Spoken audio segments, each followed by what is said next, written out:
गर्मी का मौसम अब शुरू ही होने वाला है। इस समय अपने गुलाब के पौधे में कौन कौन सा केयर करना चाहिए ताकि इस तेज गर्मी में अपना पौधा हेल्दी रहे, इसके बारे में ही आज का वीडियो है। वीडियो को अंत तक जरूर देखिएगा। हेलो फ्रेंड्स, मेरा नाम है शुरोजीत और आप देख रहे हैं आपका अपने यूट्यूब चैनल मिशन गार्डनिंग। तो चलिए वीडियो को शुरू करते हैं।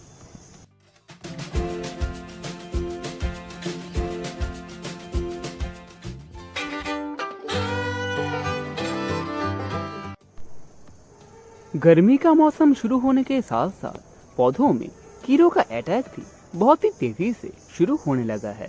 मैंने बस अपने पौधों में 2 हफ्ते कोई पेस्टिसाइड का स्प्रे नहीं किया था और यहाँ पर आप देख ही सकते हैं अपने सारे पौधे में ही कीड़ों का अटैक हो चुका है। गर्मियों के मौसम में स्पेशली थ्रिप्स और माइट्स का अटैक होता है, जिससे पौधे का हालत कुछ इस तरीके का हो जाता है। यहाँ पर आप देख ही सकते हैं पौधे के पत्ते कुछ इस तरीके से सूखने लगे हैं। इसके साथ साथ पौधे का जो नया ब्रांच निकलेगा वो भी कुछ इस तरीके से इफेक्टेड हो चुके हैं। इसीलिए आप इस समय कभी भी पेस्टिसाइड को स्किप ना करें। यहाँ पर आप ध्यान रखें आपके पौधे में आप हर 7 दिन में कोई पेस्टिसाइड का इस्तेमाल करें और हर बार एक ही पेस्टिसाइड इस्तेमाल ना करके 2-3 पेस्टिसाइड घुमा फिरा के अपने पौधे में इस्तेमाल करें। यहाँ पर आप इमिडाक्लोप्रिड 17.8% SL, जिसका डोज है हर 1 लीटर पानी में 1 ml, इसका इस्तेमाल कर सकते हैं। इसके साथ साथ आप एक ऑर्गेनिक पेस्टिसाइड, इसका नाम है सुपर सोनाटा, इसका इस्तेमाल भी अपने पौधे में कर सकते हैं। सुपर सोनाटा का डोज है हर 1 लीटर पानी में 2 ml। इन दोनों को आप पौधे में घुमा फिरा के इस्तेमाल कीजिए। और अगर आपके पौधे में कुछ इस तरीके से कीड़ों का अटैक हो चुका है तो आप 3 दिन के गैप में इन दोनों पेस्टिसाइड को घुमा फिरा के अपने पौधे में इस्तेमाल कीजिए। और अगर आपका पौधा फ्रेश है, अभी आपके पौधे में कीड़ों का अटैक शुरू नहीं हुआ है, तो आप 7 दिन के गैप में ही पेस्टिसाइड का इस्तेमाल कीजिए, तो आपके पौधे में कीड़ों का अटैक नहीं होगा। अब अगर बात करें गर्मियों के मौसम में अपने गुलाब के पौधे को कहाँ पर रखना चाहिए, तो यहाँ पर दोनों कंडीशन है। अगर आप हर दिन आपके पौधे में पानी का स्प्रे कर सकते हैं तो आप आपके पौधे को फुल सनलाइट में ही ग्रो कीजिए। लेकिन अगर आप डेली आपके पौधे में पानी का स्प्रे नहीं कर सकते तो आप आपके पौधे को ऐसी जगह पर रखिए जहाँ पर पौधे को बस दिन का 2 से 3 घंटे का ही डायरेक्ट सनलाइट मिले, और वो भी सुबह का सनलाइट या फिर शाम का सनलाइट, जो कि ज्यादा तेज ना हो। बेस्ट तो यही रहेगा आप अपने पौधे को फुल सनलाइट में ग्रो कीजिए, लेकिन पानी का स्प्रे आपको करते रहना पड़ेगा। और पानी के बारे में हम थोड़ा बात भी कर लेते हैं। पौधे का मिट्टी कभी भी पूरी तरीके से नहीं सूखना चाहिए। अगर इस समय पौधे का मिट्टी सूख जाएगा तो आपके पौधे में जो नया ग्रोथ होगा वो भी ठीक से नहीं होगा। मेरे केस में भी ऐसा एक बार हो चुका है, तो मैं यहाँ पर आपको दिखाई देता हूँ।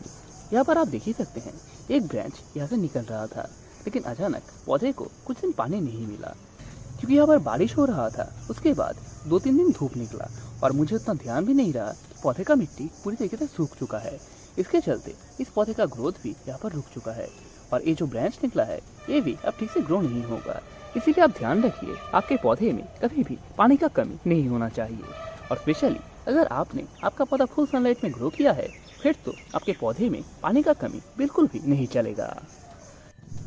इसके अलावा इस समय आप नोटिस करेंगे आपके पौधे में कुछ इस तरीके के ब्रांचेस निकलेंगे, जिन ब्रांचेस में 7 लीव्स होंगे और इन ब्रांचेस में बहुत सारे कांटे भी आपको नजर आएंगे, जो कि आपके नॉर्मल पौधे में उतने कांटे नहीं होते। ये जो ब्रांच होता है इसके ऊपर भी कोई छोटा सा फ्लावर बड आपको नजर नहीं आएगा। इसको आप देख के बहुत ही आसानी से पहचान सकते हैं ये आपका मेन ब्रांच नहीं है। इस ब्रांच में कभी भी फ्लावरिंग नहीं होता। इस ब्रांच को 7 लीफ ब्रांच कहा जाता है। इस ब्रांच को देखते ही आप तुरंत इसको कुछ इस तरीके से तोड़ दीजिए। इसको आप काटिए मत, कुछ इस तरीके से बिल्कुल नीचे से इसको तोड़ दीजिए। ये जो ब्रांच है इसमें कभी भी फ्लावरिंग नहीं होगा। और इस ब्रांच को अगर आप आपके पौधे में छोड़ देंगे तो ये ब्रांच ग्रो करेगा, लेकिन आपका जो मेन पौधा है इसमें फ्लावरिंग होता है वो धीरे धीरे मरना शुरू हो जाएगा। इसीलिए इस ब्रांच को देखते ही आप तुरंत उसको काट दीजिए।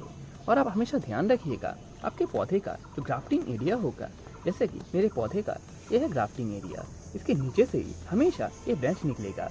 लेकिन आपका जो बेसल शूट्स होंगे वो हमेशा ऊपर से ही निकलेंगे, जैसा कि ये ब्रांच आप यहाँ पर देख ही सकते हैं, ये ब्रांच ऊपर से निकला है।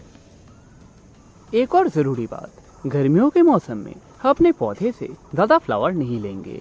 इसीलिए जब भी आपके पौधे में कुछ इस तरीके से फ्लावर्स आने लगे और फ्लावर का जो कलर है वो आपको दिखने लग जाए, तब आप आपके पौधे से कुछ इस तरीके से इस ब्रांच को काट दीजिए। यहाँ पर हम यहाँ से नहीं काटेंगे क्योंकि ये ब्रांच काफ़ी ज़्यादा लंबा हो चुका है और पौधे को बुशी बनाने के लिए हमें थोड़ा नीचे से ही इसको काटना पड़ेगा। तो हम इसको कुछ यहाँ से काट देंगे। बिल्कुल सेम तरीके से आपके पौधे में फ्लावर्स खिलने के बाद आप फ्लावर्स को भी कुछ इस तरीके से काट दीजिए। यहाँ पर ये जो फ्लावर खिला है इसके नीचे से हम नहीं काटेंगे, इसको हम थोड़ा नीचे से काटेंगे। यहाँ से हम इसको काट देते हैं। बिल्कुल सेम तरीके से अगर आप आपके पौधे में फ्लावर लेना चाहते हैं तो एक दो फ्लावर लीजिए, लेकिन ज़्यादा फ्लावर गर्मियों के टाइम पे आप मत लीजिए। यहाँ पर हम इस फ्लावर को रहने देते हैं, लेकिन यहाँ पर एक और जो बर्ड है इसको भी हम थोड़ा सा काट देंगे। तो यहाँ पर इसका भी कलर आ चुका है, तो हम इसको भी थोड़ा नीचे से काट देते हैं। बिल्कुल सेम तरीके से इस गर्मियों में अपने पौधे से ज़्यादा फ्लावर्स मत लीजिए। इसके अलावा अगर बात करें फर्टिलाइजर के बारे में, तो इस गर्मी में अपने पौधे में ज़्यादा फर्टिलाइजर का भी इस्तेमाल नहीं कर सकते, क्योंकि इससे भी पौधे का नुकसान हो सकता है। इस गर्मी में आप ज़्यादा से ज़्यादा हर महीने एक बार कंपोस्ट फर्टिलाइजर का अपने पौधे में इस्तेमाल कीजिए। इसके अलावा कोई भी फर्टिलाइजर पौधे में इस्तेमाल करने का ज़रूरत नहीं है, और महीने में एक बार अपने पौधे में एक फंगिसाइड भी स्प्रे कर दीजिएगा।